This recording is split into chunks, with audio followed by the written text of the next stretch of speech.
Hello guys, very very good morning to all of you. Welcome back. आज के इस short video के अंदर हम लोग बात करने वाले हैं न्यू टैक्स रिजीम के बारे में।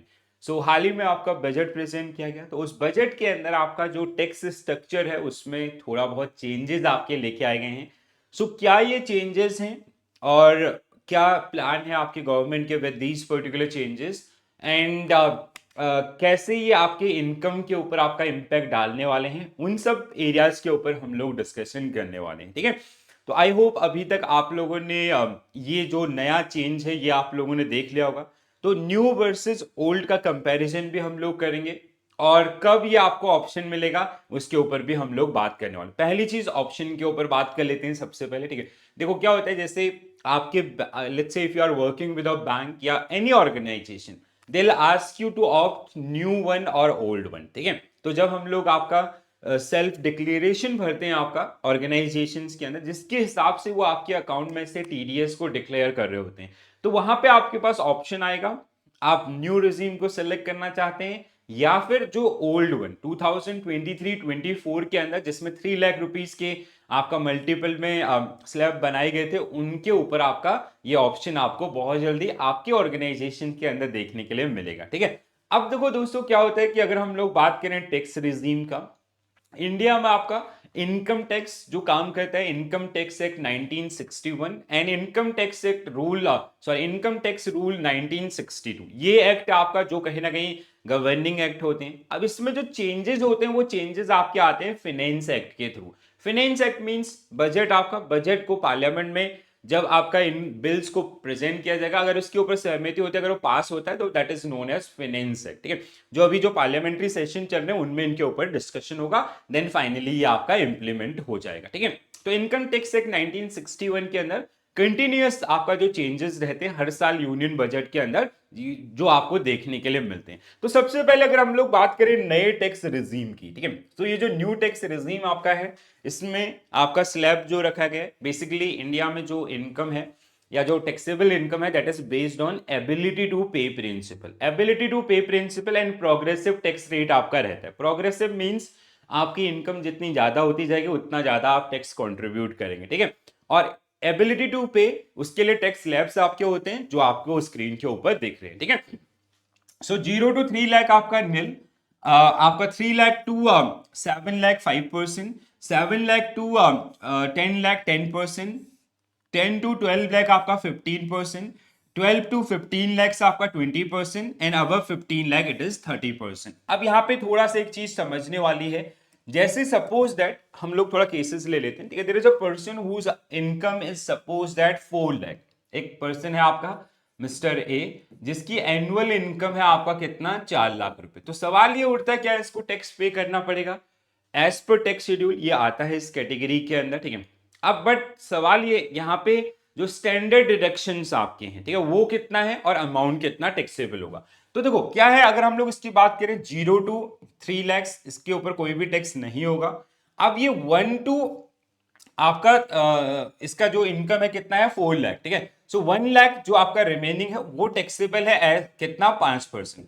बट ये 1 लाख आपका, हम इस पे आने से पहले आपको क्या करना होगा, 4 लाख माइनस 75,000। ठीक है, 4 lakh minus 75,000 which is how much, आपका 3 लाख 25,000। अब इसमें से माइनस कर लेंगे 3 लाख आपका, अब बचा कितना, taxable income will be 25,000 only. तो 25,000 का 5% जो इसके लिए टैक्सेबल होगा। In case when your income is how much, only आपका जैसे अगर आपकी इनकम कितनी रहती है, 4 लाख रुपए रहती है। अब इससे ऊपर आपका जो नॉर्मल एरियाज है, स्लैब्स है, उनके हिसाब से, ठीक है, उनके ऊपर भी हम लोग आएंगे क्वेश्चन के थ्रू। ठीक है, तो ये आपका न्यू रिजीम, और स्टैंडर्ड डिडक्शन जो पहले आपका था कितना, 50,000, वो आपको बढ़ा करके आपका 75,000 कर दिया गया। ठीक है, तो स्टैंडर्ड डिडक्शन को मतलब जितना भी आपका इनकम होगा उसमें से डायरेक्टली 75,000 माइनस होगा, जो पहले आपका 50,000 होता था। ओल्ड टैक्स रिजीम आपका किस तरीके से थे, पहले आपका 0 to 3 लाख नील, आपका 3 to 6 लाख, ठीक है, 5%, 6 to 9 lakh 10%, 9 to 12 lakh 15%, 12 to 15 lakh 20%, more than 15 आपका 30%। जो आपको यहाँ पे भी देखने के लिए मिलेगा, अवर 15 आपका 30%। ठीक है, तो सिर्फ और सिर्फ आपका जो चेंज हुआ है वो इस एरिया के अंदर आपका, और वो भी बहुत ही आपका जो स्लाइड चेंज जो आपको यहाँ पे देखने के लिए मिल रहा होगा, ठीक है। सो ये आपका जो स्ट्रक्चर रखा गया है जिसको आपको थोड़ा सा ध्यान रखना है। एग्जामिनेशंस के अंदर आपको इसके ऊपर क्वेश्चन मिल सकते हैं, जैसे केस स्टडीज आपके मिल जाती हैं, ठीक है। जैसे उसने आपको क्वेश्चन पूछ लिया कि there is a person whose income is 11 lakh per annum, ठीक है। आपको इसके ऊपर टैक्स लायबिलिटी कैलकुलेट करना है। How you will calculate tax liability? पहले 0 to 3 लाख आपका क्या रखेंगे, 0 हो जाएगा, ठीक है। 3 to, अब दूसरा स्लैब क्या आपका 3 to 7 lakh, 3 to 7 lakh which means कितने का गैप है, 4 लाख, 4 लाख पे एट द रेट ऑफ 5%, ठीक है, जो भी वैल्यू निकलेगी। देन आपका 7 to 10 लाख अगला हमारा स्लैब है, ठीक है। उस तो that means how much, 3 lakh, 3 lakh के ऊपर एट द रेट कितना आपका 10%, ठीक है।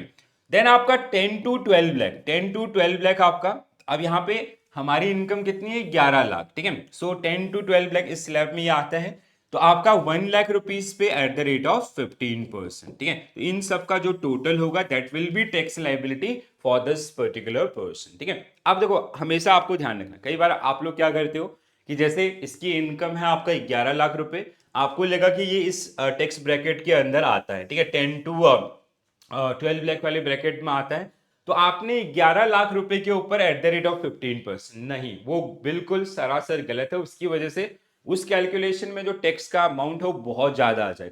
तो आपको ये जो टैक्स स्लैब है इनको फॉलो करना है, ठीक है। तो इसीलिए हम लोग इसको क्या बोलते हैं, it is ability to pay principal, ठीक है। सो इनकम टैक्स एक्ट 1961, जहां पे इसको एबिलिटी टू पे प्रिंसिपल, और एबिलिटी जो डिफाइन की गई है वो आपका कुछ इस तरीके से टैक्स स्लैब्स के अंदर आपका डिफाइन की गई, ठीक है। इसके अलावा इसके साथ साथ आपको जो बात ध्यान रखनी है, स्टैंडर्ड डिडक्शन आपका कितना, 75,000, अर्लियर इट वाज 50,000। इसके अलावा डिडक्शन ऑन फैमिली पेंशन आपका फ्रॉम 15,000 टू 25,000। तो ये आपका जो नया चेंज जो इनकम टैक्स एक्ट के अंदर आपका लाया गया और इस बार के बजट के अंदर आपका प्रपोज किया गया, ठीक है।